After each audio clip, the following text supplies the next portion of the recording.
पहला कुरिन्थियों की पत्री में से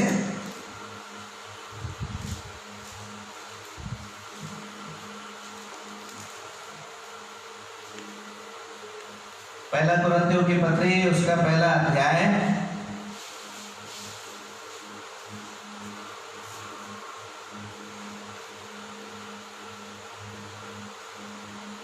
उसका 18 पद से हम 25 पद तक पढ़ेंगे।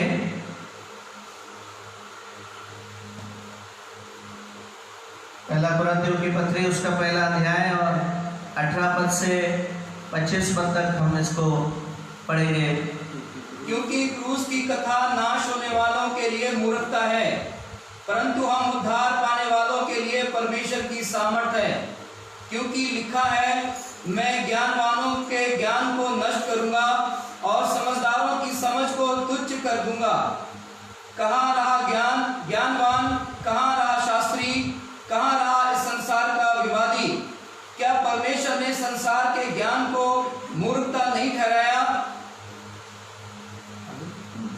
क्योंकि जब परमेश्वर के ज्ञान के अनुसार संसार ने ज्ञान से परमेश्वर को ना जाना, तो परमेश्वर को यह अच्छा लगा कि इस प्रचार की मूर्खता के द्वारा विश्वास करने वालों को उद्धार दे। यहूदी तो चिन्ह चाहते हैं और यूनानी ज्ञान की खोज में रहते हैं, परंतु हम तो उस क्रूस पर चढ़ाए हुए मसीह का प्रचार करते हैं, जो यहूदियों के लिए ठोकर का कारण और अन्यजातियों के लिए मूर्खता है। Praise the Lord, hallelujah. प्रेरित पौलुस के द्वारा स्थापित की गई ये कलीसिया जो है एक बहुत बड़ा व्यापार का केंद्र था, और जब ये व्यापार का केंद्र बढ़ा तो वहाँ पे लोगों की जिंदगी पर भी, जीवन शैली पर भी बहुत असर पड़ा। और कलीसिया का निर्माण जब प्रभु ने यहाँ पर पौलुस के द्वारा से कराया, तो आप इस पूरे पत्री को पढ़ेंगे तो आप देखेंगे कि हर अध्याय में प्रेरित पौलुस ने एक विशेष मुद्दा लेकर के, एक विशेष बात को लेकर के शिक्षा दी है, ताकि कलीसिया में सुधार आ सके, कलीसिया में सुधार आ सके और कलीसिया में परमेश्वर की शक्ति, परमेश्वर का सामर्थ काम करे और लोगों को प्रभु के उस बलिदान की गंभीरता को समझाया जाए कि जो परमेश्वर ने क्रूस पर किया है वो कोई छोटा काम नहीं है, वो कोई छोटा काम नहीं है। जिस प्रकार से आज हम परिस्थितियों को देखते हैं कि कई कलीसियाएं आपस में लड़ रही है, झगड़ रही है और मसीह प्रचार में भी एक कंपटीशन सा हो रहा है, कलीसियाओं के मध्य में एक कंपटीशन सा हो रहा है। पौलुस उस कुरिन्थ की कलीसिया में भी इस बात को देख रहा है कि मसीह ने जो बलिदान दिया, उस बलिदान की अहमियत को लोग नहीं समझ पा रहे हैं, और बल्कि लेकिन उनके मध्य में बहुत सारे क्रूस की शक्ति के अलावा, क्रूस की जो शक्ति है या क्रूस का जो बलिदान है उसको, उसके उद्धार की शक्ति को या उसके बलिदान की शक्ति को ना समझते हुए वो मनुष्य के पीछे भागने लगे। उसका आप 10 पद पढ़ेंगे, अगर पहला अध्याय का 10 पद पढ़ेंगे तो वहां पर परमेश्वर का दास पौलुस कलीसिया से एक विनती करता है और उसको वहां पर इस मुद्दे को समझाता है कि क्रूस की कथा की शक्ति क्या है, क्रूस की कथा की शक्ति क्या है। जैसे हमने यहाँ 18 पद में पढ़ा कि क्रूस की कथा क्या है, नाश होने वालों के निकट क्या है, मूर्खतापूर्ण बात है, परंतु उद्धार पाने वालों के निकट परमेश्वर की सामर्थ है। एक ग्रुप ऐसा है जिसके लिए क्रूस की कथा तो मूर्खतापूर्ण बात है, लेकिन दूसरी ग्रुप ऐसा है जिसके लिए वो क्रूस की कथा परमेश्वर की क्या बन जाती है, सामर्थ बन जाती है। लेकिन कलीसिया में अभी भी उस क्रूस की कथा की शक्ति को लोग नहीं समझ पा रहे। 2000 साल से ज्यादा हो गए, अभी भी कलीसियाओं में क्रूस की उस शक्ति को लोग नजरअंदाज करते हैं। उस समय में भी था, आज भी करते हैं। क्या करते हैं? देखिए, हे भाइयों, मैं तुमसे यीशु मसीह जो हमारा प्रभु है उसके नाम के द्वारा विनती करता हूं कि तुम सब एक ही बात कहो और तुम में फूट ना हो, परंतु एक ही मन और एक ही मत होकर मिले रहो। क्योंकि हे मेरे भाइयों, खलों के घराने के लोगों ने मुझे तुम्हारे विषय में बताया कि तुम में झगड़े हो रहे हैं। और किस बात के लिए झगड़ा हो रहा है? झगड़े का मुद्दा क्या है? झगड़े का कारण क्या है? 12 पद में देखिए क्या कहता है, पढ़ो। मेरे कहने का अर्थ ये है कि तुम में से कोई तो अपने आप को पौलुस का, देखिए वो कह रहा है कि तुम में ये मुद्दे झगड़े का क्या है, तुम में से कुछ लोग तो अपने आप को किसका समझ रहे हो? पौलुस का समझ रहे हो, और कोई अपुल्लोस का, और कोई अपुल्लोस का। अपुल्लोस जो है कुरिन्थ में एक अच्छा प्रचार करने वाला व्यक्ति था, प्रचारक था। कुछ लोग कह रहे हैं कि मैं अपुल्लोस का हूँ, कुछ लोग कह रहे हैं मैं पौलुस का हूँ, और कोई कैफा का, कोई कोई पतरस का, और कोई कह रहा है मैं किसका हूँ? मैं मसीह का हूँ। तो पौलुस ने एक सवाल पूछा, क्या मसीह बढ़ गया?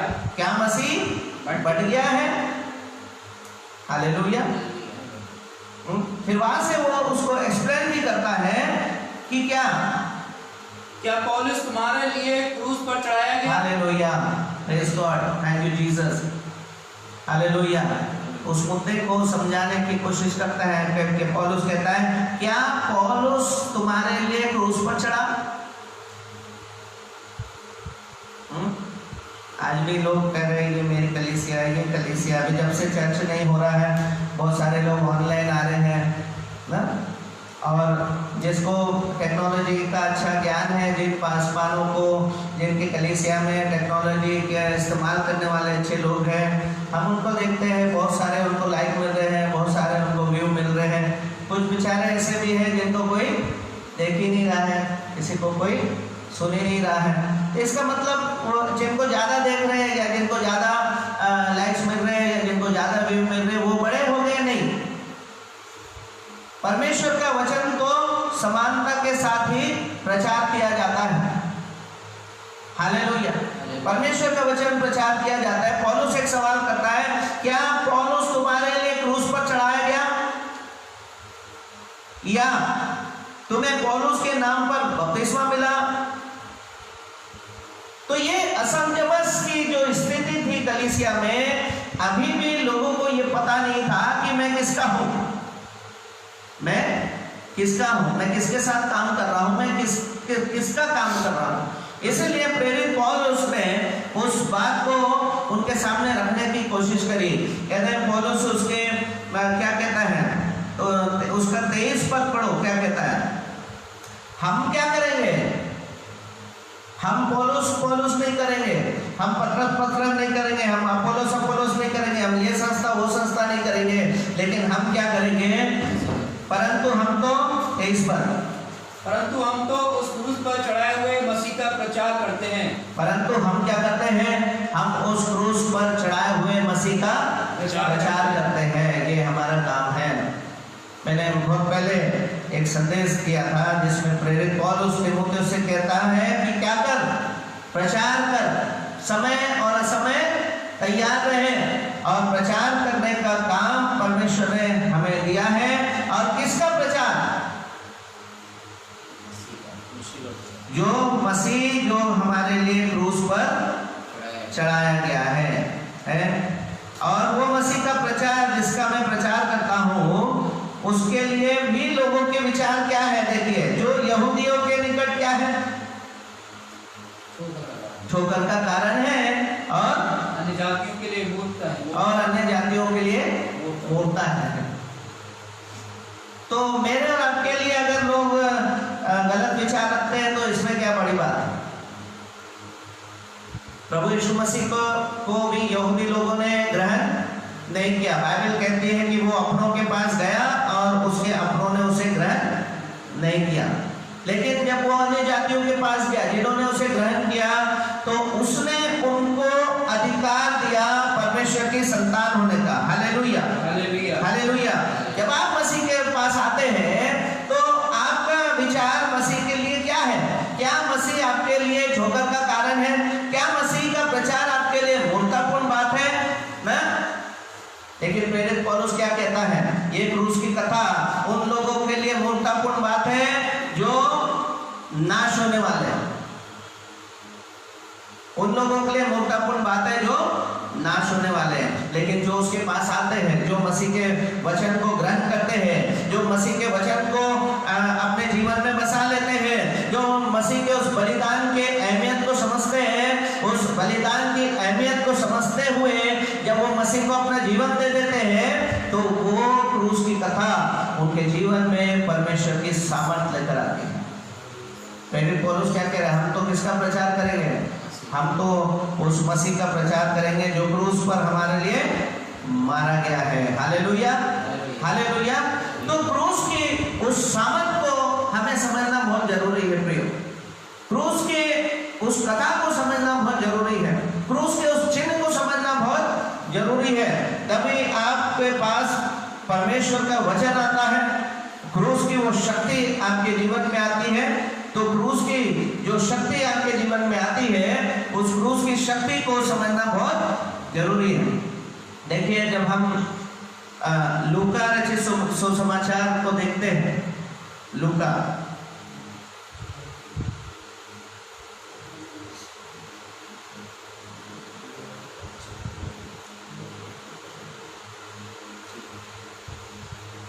लूका रचित सुसमाचार में आते हैं हम और उसका 23 अध्याय पढ़ेंगे। तो 23 अध्याय में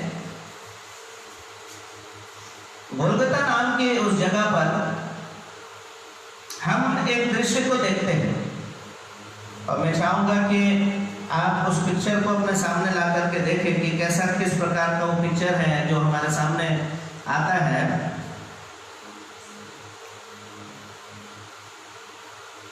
39 पर 39 पर 23 अध्याय, लूका का 23 अध्याय उसका 39 पर देखिए क्या लिखा है वहां पर। कुकर्मी वहां लटकाए गए थे, जो कुकर्मी लटकाए गए थे, उनमें से एक ने उसकी निंदा करके कहा, क्या तू मसीह नहीं, तो फिर अपने आप को और हमें बचा। इस पर दूसरे ने उससे डांट कर कहा, क्या तू परमेश्वर से भी नहीं डरता, तू भी तो वही दंड पा रहा है और हम तो न्यायानुसार दंड पा रहे हैं, क्योंकि हमने अपने कामों का ठीक फल पा रहे हैं, पर इसने कोई अनुचित काम नहीं किया। Praise the Lord, hallelujah. इस पिक्चर को अगर हम अपने सामने ला करके देखें तो उस जगह पर जहां प्रभु यीशु मसीह को क्रूस पर चढ़ाया गया है, वहां पर और दो डाकू उसके दाएं और बाएं क्रूस पर लटकाए गए हैं, और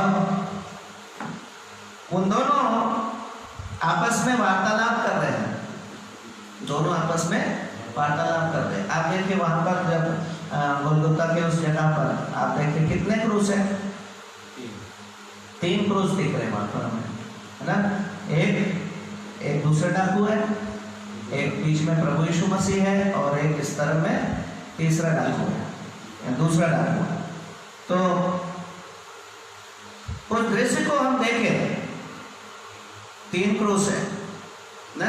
अभी आज हम लोग बहुत जगह देखते हैं कि एक फैशन बन गया है, लोग ना गले में क्रूस लगा लेते हैं, और उनको उस क्रूस का महत्व समझ में भी नहीं आता है कि क्रूस किस चीज का चिन्ह है और लगाना है नहीं लगाना। अब वो क्रूस का जो चिन्ह है लगा लिया, अब ये नहीं पता है कि किसका है, क्योंकि वहां तो कितने क्रूस थे, 3 थे।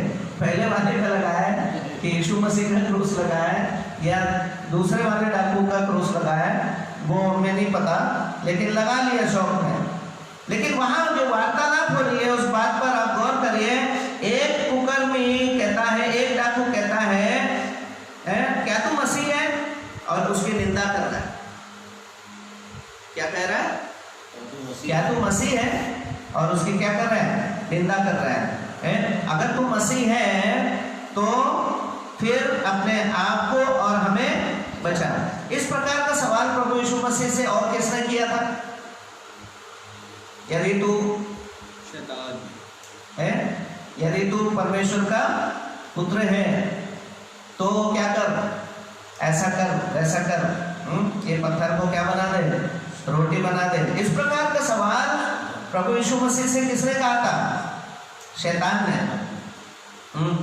और अब मैं इस बात को देखता हूं कि ये डाकू आखिरी तक यानी शैतान का काम करने के लिए तैयार है, शैतान का काम करने के लिए तैयार है। जब वो क्रूस पर लटका हुआ है तो भी मसीह को उकसा रहा है कि क्या तू मसीह है?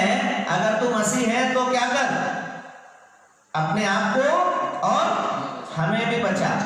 प्रभु यीशु मसीह में वो ताकत थी, प्रभु यीशु मसीह में वो सामर्थ थी कि वो अपने आप को बचा सकता था, लेकिन उसके पास जो कारण था उस क्रूस पर बने रहने का, वो मैं और आप है, वो मैं और आप है। क्योंकि शैतान का आखिरी दांव भी यही था कि मसीह क्रूस पर नहीं चढ़ना चाहिए, मसीह क्रूस का इनकार करना चाहिए, मसीह क्रूस पर नहीं मारा जाना चाहिए। क्योंकि अगर मसीह मारा गया तो वो मुर्दों में से तीसरे दिन जी उठेगा और मौत पे विजयी होगा, और विजयी होगा तो मनुष्य जाति के लिए उद्धार का रास्ता खुल जाएगा। तो आखिरी समय तक वो डाकू के माध्यम से भी शैतान क्या करता रहा? यीशु मसीह की निंदा भी करता रहा, उसको उकसाते भी रहा और कह रहा है तू अपने आप को भी बचा और मुझे भी बचा, हमें भी बचा। अगर ये डाकू बच भी जाते तो ये क्या करता? फिर से डाकू का ही काम करता।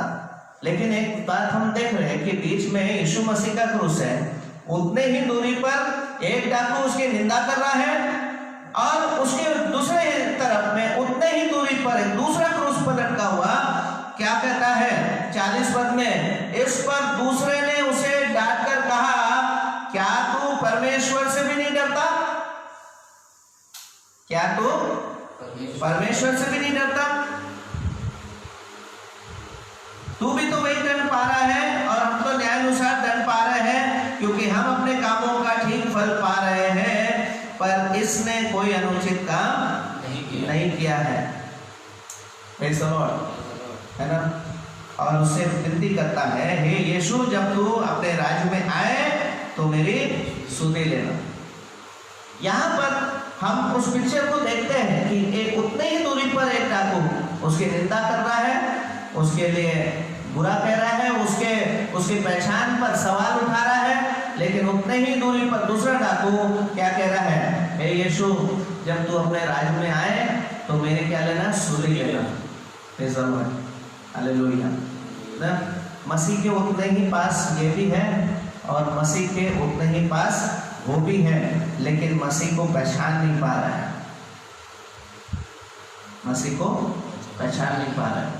कई बार हम लोग भी प्रियो, मसीह हमारे बहुत निकट होने के बाद भी हम मसीह को पहचान नहीं पाते हैं, उसकी निंदा करते हैं। हालेलुया। उसके वचन की शक्ति पर विश्वास नहीं करते हैं, उसके मसीह होने पर सवाल उठाते हैं। Praise God. लेकिन परमेश्वर की सामर्थ्य आपके जीवन में तब काम करती है जब आप उसके सामने नम्र होते हैं, उसको झुकते हैं, उसको अपने जीवन पर अधिकार करते हैं। यीशु, जब तू अपने राज्य में आए तो मेरी क्या लेना? सुधि लेना। Hallelujah, hallelujah, hallelujah. तो ये तीनों क्रूस जो है अपने आप में एक संदेश है।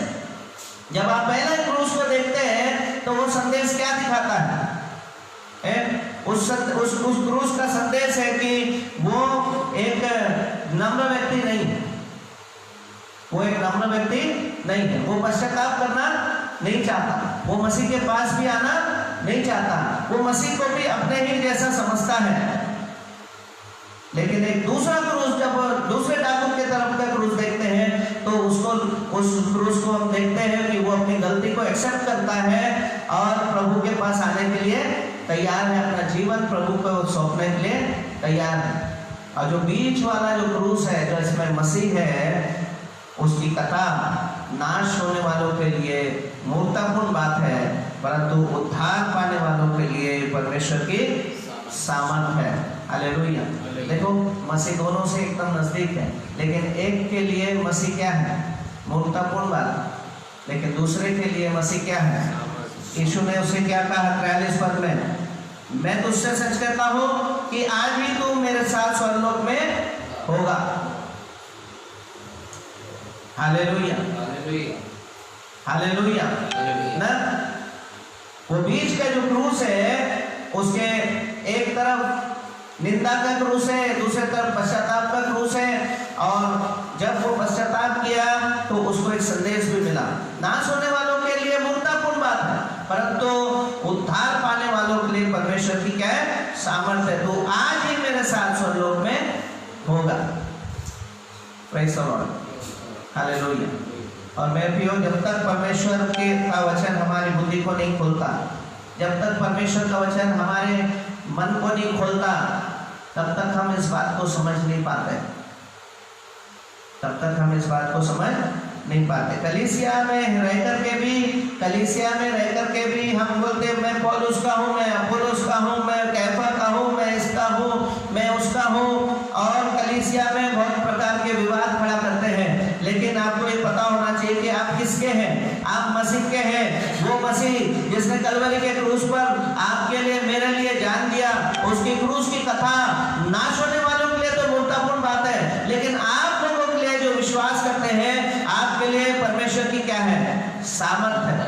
और आज कोई भी परेशानी से आप जूझ रहे हैं, कोई भी मुश्किलों से आप जूझ रहे हैं, कोई भी दंड के माध्यम से आप जीवन से संघर्ष कर रहे हैं, तो जैसे उन दोनों डाकू प्रभु यीशु मसीह के नजदीक आए, एक का मन परमेश्वर के अनुग्रह से खुल गया, दूसरे का मन नहीं खुला। लेकिन अगर आप वो व्यक्ति हैं जिसने अभी भी अपने मन को नहीं खोला है, जो अभी भी मसीह की निंदा करता है और जो अभी भी मसीह को एक्सेप्ट नहीं करना चाहता है, वो अभी भी एक भटकाव की जिंदगी में है, वो कह रहा है मैं इसका हूँ, मैं उसका हूँ, मैं उसका हूँ, तो आज हमें प्रभु के नजदीक आने की आवश्यकता है और उस डाकू के समान प्रभु से प्रार्थना करने की आवश्यकता है कि हे यीशु, जब तू अपने राज्य में आए तो मेरी सुधि ले। अगर आज आपकी प्रार्थना ऐसी है, अगर आज आप प्रभु के वचन के द्वारा से आपका मन खुला है, आज आप तैयार हैं मसीह के उस प्रेम को एक्सेप्ट करने के लिए, तो परमेश्वर आपसे कहता है कि तू आज ही क्या कहा रहेगा मेरे साथ स्वर्गलोक में होगा, आज ही तू मेरी संगति में होगा, आज ही तू मेरा बेटा कहलाएगा, आज ही मैं तुझे अधिकार देता हूं कि तू परमेश्वर की संतान कहलाया जाएगा। Hallelujah, hallelujah. क्या हम तैयार हैं मसीह के चरणों में आने के लिए? जब हम इस बात को समझने की कोशिश करते हैं, प्रेरित पौलुस इस बात को बड़ी गहराई से यहाँ समझाने की कोशिश कर रहा है कि क्या कह रहा है। देखिए, यहूदी तो क्या मांगते हैं? चिन्ह मांगते हैं, और यूनानी ज्ञान की खोज में है। Praise the Lord. यहूदी तो चिन्ह मांग रहे हैं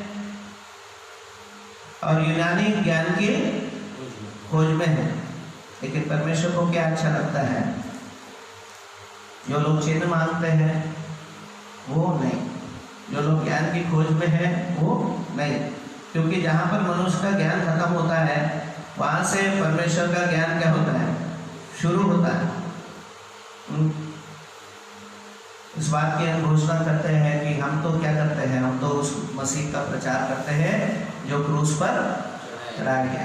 क्या हम आज नम्र होने के लिए तैयार है उस डाकू के समान कि परमेश्वर, मैं आपके साथ रहना चाहता हूँ, मैं आपके साथ चलना चाहता हूँ, मैं आपकी सेवा करना चाहता हूँ, मैं आपको खुश रखना चाहता हूँ, मैं आप मेरे जीवन में आइए, मैं आपके साथ अपने पूरे जीवन भर विश्वास योग्यता के साथ चलना चाहता हूँ।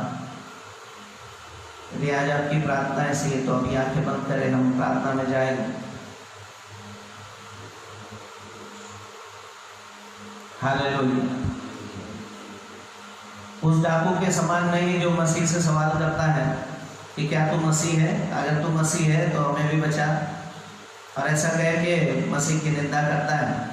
नहीं, अगर आप ऐसे व्यक्ति हैं और आप किसी चर्च के मेंबर हैं तो मैं इसके लिए क्या कह सकता हूँ?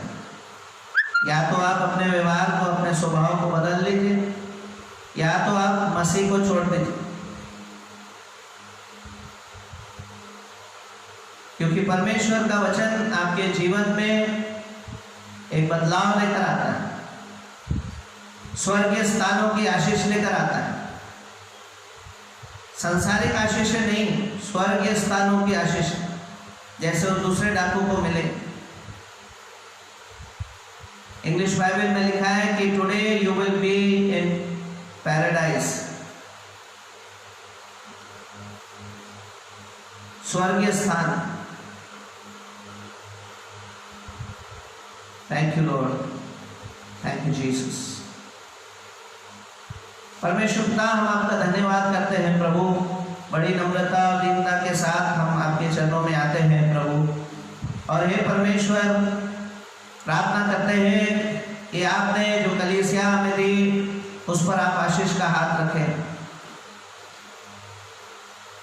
एक एक व्यक्ति पिता परमेश्वर हमारी कलीसिया का इस बात को समझे कि क्रूस की कथा नाश होने वालों के निकट तो मूर्खतापूर्ण बात है, परंतु उद्धार पाने वालों के लिए परमेश्वर की सामर्थ है। ना तो कोई अपोलोस का है, ना तो कोई पौलुस का है, ना तो कोई कैफा का है, क्योंकि मसीह तूने हमारे लिए कलवरी के क्रूस पर अपने प्राण दिए, अपना लहू बहाया, मौत पर विजयी होकर प्रभु उद्धार का वो रास्ता खोला। इसलिए खुदा यीशु मसीह, हम तो उस क्रूस पर चढ़ाए हुए मसीह का प्रचार करते हैं जो यहूदियों के लिए ठोकर का कारण और अन्य जातियों के लिए मूर्खतापूर्ण बात है, परंतु हम जानते हैं कि परमेश्वर की सामर्थ्य इस वचन के द्वारा से बहुत से लोगों के हृदय को खोलती है। और हे पिता, जब हमारे हृदय खुल जाए, हम उस डाकू के समान जिसने विनती की प्रभु यीशु मसीह से कि हे मसीह, तू अपने राज में हमें जगा दे। पिता, एक नम्र और दीन व्यक्तित्व दे हमें। पिता, आपकी दया, आपके अनुग्रह में छिपाए रख हमें, कि हमें परमेश्वर तेरी महिमा और तेरी सेवा निरंतर करते रहे। जितने हमारे भाई बहन हमारे साथ हैं, उन सब पर दया दृष्टि करें, आपकी कृपा दृष्टि हो। और हे परमेश्वर, एक एक के मन को खोल दे, ताकि आपकी शक्ति, आपकी सामर्थ्य हर एक व्यक्ति के जीवन में काम करे। पिता, तेरा अनॉइंटिंग, तेरा सामर्थ्य हम पर निरंतर छाया करे पिता, जिसके द्वारा से हमें ये हियाव हो कि हम उस प्रचार की शक्ति को समझ सके और तन मन धन से उस संदेश को प्रचार कर सके। प्रभु यीशु मसीह के नाम में मांगते हैं, आमीन। बोलो प्रभु यीशु मसीह की जय। हालेलुया।